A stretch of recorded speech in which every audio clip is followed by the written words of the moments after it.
isang taon na kasi no mula nung inilipad itong si dating Pangulong Rodrigo Duterte papunta po sa the Netherlands. Ano? So, alamin natin ang activity sa Davao. Hello, Bril. Hi, Bril. Hello, Chiki. Hello, Jovi. Mayong gabi sa inyong tanan diha. Kakatapos nga lang ng naging programa dito nga sa Rizal Park sa Davao City sa mga taga-suporta ni dating Pangulong Rodrigo Duterte para sa ika-isang taong anibersaryo nito sa pag-aresto ng ICC or International Criminal Court.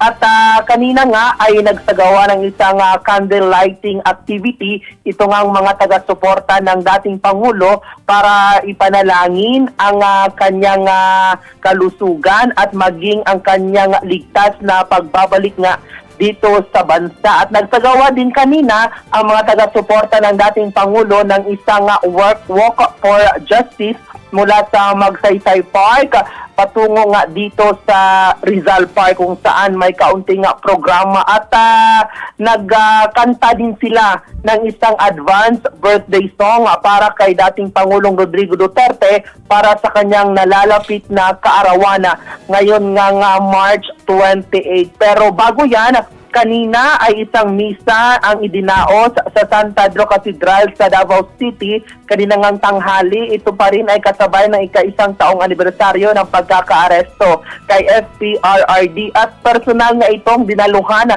ng anak ni FPRD na si Vice President Sara Duterte. At matapos nga ang misa ay nagpaunlak ang bise ng maikling panayam sa mga taga-media at muling iginiit ng pangalawang Pangulo na kidnapping ang ginawa sa kanyang ama. Hindi aniya huhupa ang galit ng mga Pilipino hanggat hindi na ibabalik or maibabalik ng bansa ang kanyang ama. Dagdag pa ng bise, patuloy din daw ang pag-a-apply nila sa interim release ni FPRRD kahit pa paulit-ulit itong madinay.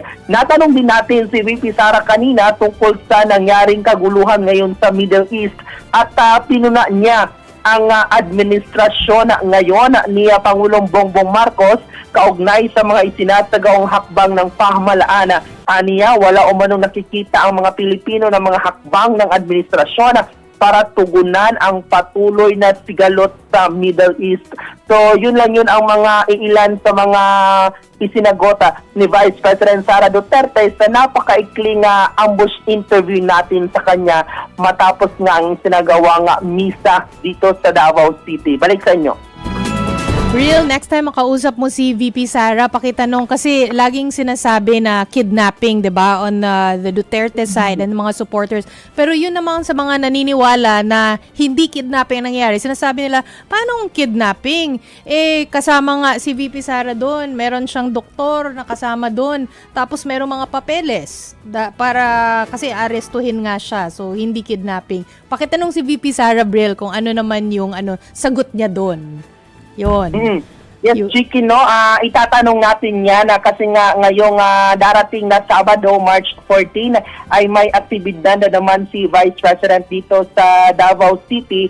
Ito yung pagdalo niya sa isang pop-up event ng Office of the Vice President sa isang mall dito sa Davao City. Ngayon nga Sabado, Chiki. So, itanong natin yan sa kanya, Okay. Chiki. Pero Bril, tanda ko nga, mag-iisang taon na pala, no? Ako nag-cover nung birthday nung nandoon sa, di ba nag-picnic birthday sa Dahig? Nandoon tayo.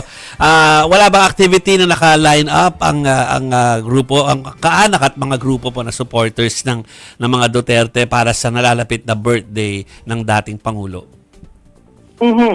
Alam mo, Jovi, noong nakausap nga itong si Davao City Mayor Baste Duterte sa kanyang pagbisita doon sa Dahig at natanong siya nitong itong vlogger na si Alvin kung ano yung mga preparation para sa kaarawan nga ni dating Pangulong Rodrigo Duterte ng kanyang pamilya ngayong March 28 sa kanyang 81st birthday. At ang sabi ni Mayor Baste ay normal lang daw at walang masyadong ganding celebration tuwing nagbe-birthday ang kanyang ama. Pero ngayong taon na Jovi and Chiki dito sa Davao City ay araw ng Davao ang March month dito sa lungsod. At ngayong March 28, kasabay ng birthday ni former President Rodrigo Duterte, ay idadaos din itong ang highlights sa selebrasyon ng Araw ng Davao, itong indak-indak sa Araw ng Davao, pamulak sa Araw ng Davao ngayong March 28.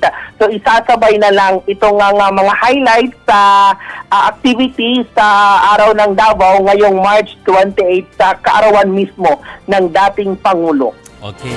Thank you, Bril. Thank you, Brill. Nakasensitive yan. Alam mo naman na ano yun napatawid ako mula dahil meron talaga akong coverage sa Paris, di ba? Oo, naalala ko yun. Tapos ang sabi may activity kasi parating si Vice Oo. Presidente doon sa Hague. So kailangan kong tumawid. Tapos kasama rin sa activity ay yung birthday celebration picnic Oo. sa labas ng detention center. Oh, yan yung lumabas yung parang karton, 'di ba, na Isa image sa mga ni dating unang Pangulo. pagkakataon na Oo. nandoon nga